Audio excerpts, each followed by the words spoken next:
Bismillahirrahmanirrahim. Assalamualaikum warahmatullahi wabarakatuh.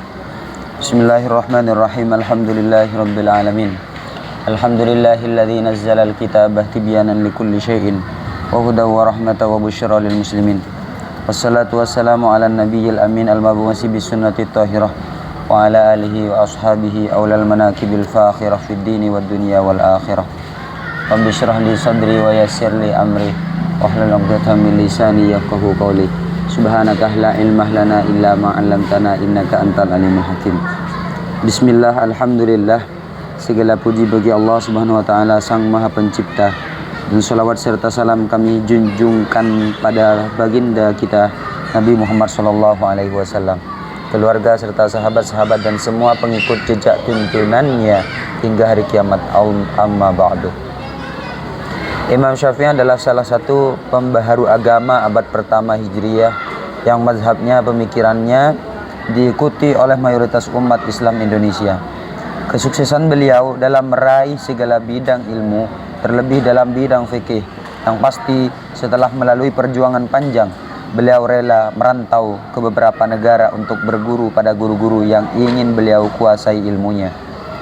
Negara yang pernah beliau singgahi untuk mencari ilmu antara lain Madinah, Irak, Mesir, Iran, Palestina. Selain jiwa perantaunya, beliau memiliki IQ yang tinggi. Di samping ketekunannya, coba saja, umur 9 tahun beliau sudah hafal Al-Quran. Pada umur 10 tahun sudah mampu menghafal kitab Al-Muwatta. Masya Allah. Karya Imam Malik yang menjadi salah satu guru beliau. Hebatnya lagi, kitab Al-Muwatta mampu dihafal beliau selama 9 hari. Masya Allah. Dalam 9 hari, usia 10 tahun, sudah bisa menghafal kitab Al-Muwatta-nya Imam Malik. Perjalanan hidup Imam Syafi'i sehingga meraih kesuksesan tidak lepas dari catatan beliau berupa makalah dan syair-syairnya. Maka dari itu, teman-teman harus membeli sebuah kitab namanya Diwanus Syafi'i, di mana di dalamnya terkumpulkan syair-syair yang mengandung tentang bagaimana tata cara kita menjalani hidup, bagaimana tata cara kita berproses dalam mencari ilmu Allah Subhanahu wa taala.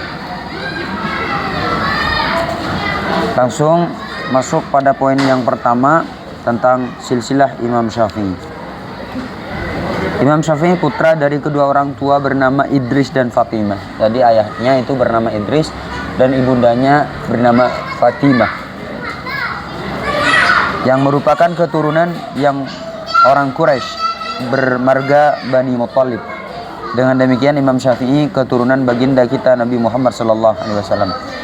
Kita lebih mengenalnya dengan sebutan Habib kalau di sini. Jadi Imam Syafi'i itu seandainya ada sekarang di Indonesia maka disebut dengan Habib gitu. Lebih terkenal, lebih masyhur dengan istilah Habibnya. Akan tetapi karena beliau terkenal daripada ilmunya, maka beliau seakan-akan tidak terkenal di sisi-sisi mana saja. Padahal hakikatnya beliau adalah orang yang terkenal. Asy-Syafi'i bukanlah nama asli dari Imam Syafi'i. Namanya adalah Muhammad bin Idris Asy-Syafi'i. Jadi nama aslinya adalah Muhammad bin Idris, itu adalah alami kunyahnya, nama yang disandarkan kepada Ibnun. Jadi Ibnu Idris, Muhammad bin Idris Asy-Syafi'i. Sekalipun penyebutan Asy-Syafi'i lebih dikenal dari nama aslinya, Syafi'i adalah kakek beliau yang ketiga. Ini Imam Syafi'i kita adalah nama kakeknya yang ketiga yang digunakan yang sebagai julukannya lah. Syafi'i adalah kakek beliau yang ketiga, yakni Syafi'i bin Sa'id. Imam Syafi'i merupakan nama dari Muhammad bin Idris yang dinisbatkan pada Syafi'i yang merupakan sahabat Nabi.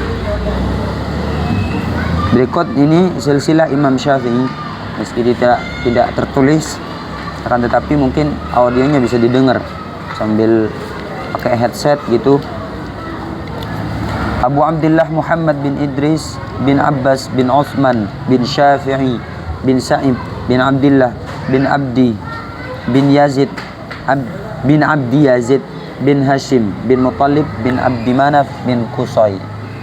Abdi Manaf bin Qusay adalah kakek Nabi yang ketiga, sebab garis nasab baginda Nabi adalah Muhammad bin Abdullah bin Abdul Muttalib bin Hashim bin Abdi Manaf bin Qusay. Sementara ibu Imam Syafi'i, Fatimah, seorang gadis dari keturunan Bani Yazid, yang karena kebaikan marga ini baginda Nabi memuji mereka sebagai marga milik Allah. Masya Allah. Masa kecil Imam Syafi'i. Orang tua Imam Syafi'i, Idris dan Fatimah, mereka asli penduduk Mekkah, berbangsa Quraisy dan bermarga Bani Muttalib. Keduanya merantau dari Mekkah menuju negeri Syam dan tinggal di tanah Gaza atau Al-Ghazi. Disinilah mereka berdua dikaruniai putra yang kemudian diberi nama Muhammad bin Idris Asy-Syafi'i, lahir pada tahun 150 Hijriah. Tapi sayang, kebahagiaan yang dialami oleh kedua orang tua Imam Syafi'i tidak bertahan lama karena Allah telah memanggil Idris ke hadiratnya sebelum dia melihat putra si mata wayangnya menjadi menteri keilmuan di setiap penjuru negeri Islam sebagaimana yang diramalkan, dan sebelum mendengar keharuman nama sang putra yang dia tinggalkan saat berumur 2 tahun. Sepeninggal ayah tercinta, Fatimah, ibunda Imam Asy-Syafi'i, membawa putranya pulang ke kota Makkah Al-Mukarramah yang menjadi tanah leluhur suaminya. Mungkin karena khawatir hubungan putranya dan bangsa Quraisy terputus, sehingga tidak memperoleh tunjangan penghidupan dari pemerintah Islam yang memberi tunjangan per bulan kepada kedua marga, yakni Bani Hashim dan Muttalib. Sesampai di kota suci Makkah, Fatimah memulai kehidupan baru dengan putranya. Mereka berdua tinggal di perkampungan lereng Gunung Makkah dengan penghidupan serba kekurangan, kemiskinan, dan kekurangan yang menjadi teman hidup mereka berdua tidak menjadi penghalang bagi Fatimah untuk menitipkan putranya ke tempat belajar. Jadi istilah miskin itu bukan alasan untuk tidak berpendidikan. Ini ada pada kisah Imam Syafi'i. Mungkin karena Fatimah melihat sang putra memiliki kadar IQ yang tinggi, di samping ketekunan yang tidak mampu dijangkau akal anak-anak remaja. Meski Syafi'i kecil hidup di tempat belajar serba kekurangan, hingga sang ibu tidak mampu membelikan kertas untuk putranya, tetapi beliau tidak malu mengais papah kurma atau pelepah kurma, tulang-tulang unta, pecahan genting untuk ditulis pengetahuan yang beliau terima dari guru-guru beliau. Syafi'i saat kecil gemar dengan pengetahuan Arabik, sehingga beliau demi untuk meraih cita-citanya rela meninggalkan kampung halaman menuju perkampungan Bani Huzail yang selalu berpindah-pindah tempat.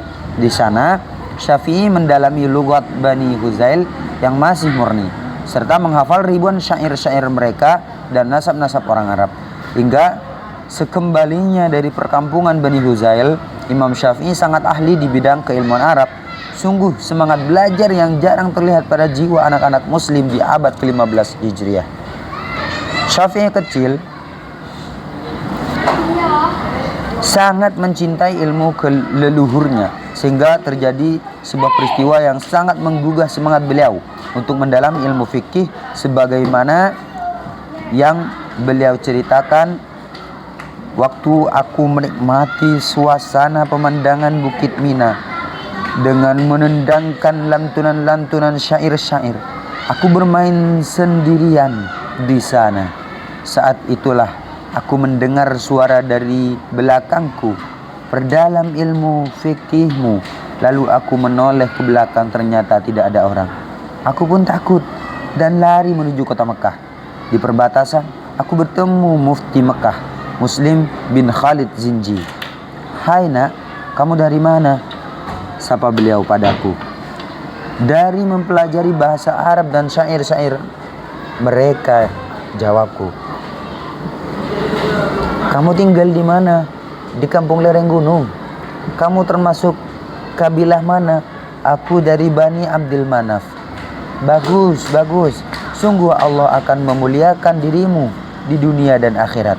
Tapi alangkah bagusnya kamu mendalami ilmu fikih," pesan beliau padaku.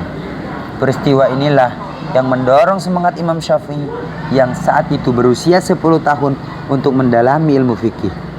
untuk meraih cita-citanya, yakni mendalami ilmu fikih. Beliau mengawali dengan meminjam kitab Muwatta karya Imam Malik bin Anas yang saat itu dikagumi dan dikaji di semua daerah oleh semua kalangan. Karena kecerdasan dan tekunnya, beliau hafal Al-Quran di usia 9 tahun dan hafal kitab Muwatta di usia 10 tahun. Masya Allah. Semoga kita minimal lah bisa menirukan Imam Syafi'i. Meski Allah belum mengizinkan untuk sampai ke situ. Tetapi bagaimana kita tasyabbuh bis salihin, menyerupai orang-orang yang soleh. Beliau mampu menghafal kitab tersebut selama 9 hari. Masya Allah. Dalam waktu 9 hari hafal kitab Muwatta. Padahal kalau anak-anak sekarang akan canggihnya gadget yang ada, kemudian makan makanan yang serba instan, akan memperlambat IQ anak-anak generasi sekarang. Generasi milenial yang katanya cerdas, lambat dalam hafalnya. Menghafal 2 bait saja untuk 7 hari itu belum hafal. Itu karena malas. Malasnya bukan karena apa? Dikarenakan adanya makanan-makanan yang kurang baik masuk ke tubuhnya, gara-gara asupan-asupan dari gadget-gadget atau tontonan-tontonan yang kurang baik, sehingga memperlambat terhadap hafalan dan perkembangan IQ-nya. Semoga kita dilindungi oleh Allah Subhanahu wa taala dan dimudahkan untuk menghafal minimal lah seperti Imam Syafi'i radhiyallahu anhu. Setelah itu mulailah beliau mempelajari ilmu-ilmu yang berkaitan dengan ilmu fikih pada ulama-ulama Mekah. Hingga di usia 15 tahun beliau oleh para gurunya di Mekah sudah diberi izin memberi fatwa di Masjidil Haram. Masya Allah, umur 15 tahun sudah bisa memberi fatwa. Masya Allah, prestasi yang dicapai beliau sangat mengagumkan setiap orang. Hal itu bisa diraih berkat ketekunan, kecerdasan, dan ketabahan dalam menuntut ilmu. Meski beliau telah mencapai prestasi yang sangat luar biasa di kota Mekah, yakni kota leluhur beliau, sama sekali tidak membuat beliau sombong dan lupa diri serta merasa cukup dengan apa yang beliau rangkuh.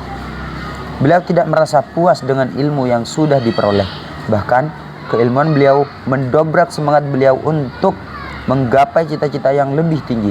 Dengan bukti beliau berkeinginan merantau ke kota lain, yakni Madinah, untuk mengabdi dan belajar kepada Imam Malik bin Anas yang selama ini menjadi figur ulama idola.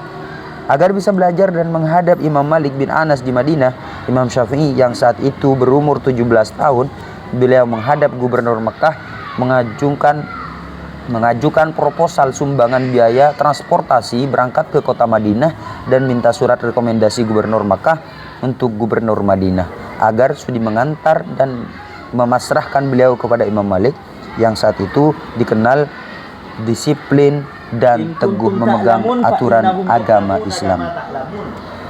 Berantau ke Madinah untuk mencari ilmu. Mungkin ini part selanjutnya insya Allah akan saya ulas. Jadi cerita yang telah dibacakan mungkin akan menambah wawasan kita dan akan merubah nasib kita yang awalnya bermalas-malasan untuk belajar, lebih khususnya di bidang ilmu fikih. Insya Allah kita akan semangat lagi, bangkit kembali, comeback untuk menjemput mencari ilmu Allah Subhanahu wa taala. Sehingga pada waktunya Allah memberikan karunia-Nya ilmu yang banyak, ilmu yang barakah, ilmu yang bermanfaat untuk diri sendiri dan bermanfaat untuk orang lain. Sebagaimana kita insya Allah bisa seperti Imam Syafi'i, amin ya rabbal alamin. Karena tidak ada istilah lambat untuk kategori pengetahuan, tidak ada kata lambat untuk menghafal. Maka dari itu kita harus menghafal banyak-banyak, menghafal ilmu-ilmu yang beribu-ribu ilmu, yang bermacam-macam ilmu, terlebihnya di ilmu fikih, yang mana ilmu fikih akan menjadikan ibadah kita diterima di sisi Allah Subhanahu wa taala.